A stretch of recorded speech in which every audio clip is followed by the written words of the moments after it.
ইরানে অবস্থানরত বাংলাদেশি নাগরিকদের নিরাপত্তা ও দ্রুত সহায়তা নিশ্চিত করতে হটলাইন চালু করেছে তেহরানে অবস্থিত বাংলাদেশ দূতাবাস।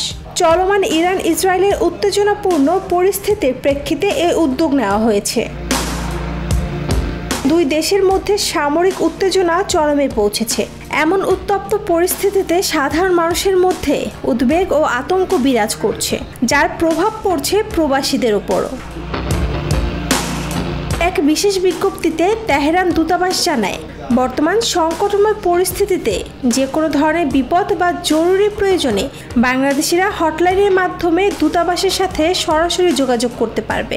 হটলাইন নাম্বারে কল করার পাশাপাশি হোয়াটসঅ্যাপের মাধ্যমেও যোগাযোগের সুবিধা রাখা হয়েছে, যাতে দ্রুত তথ্য আদান প্রদান ও সহায়তা দেওয়া সম্ভব হয়। নুসরাত জাহান শম্পা, নিরপেক্ষ নিউজ ডেস্ক।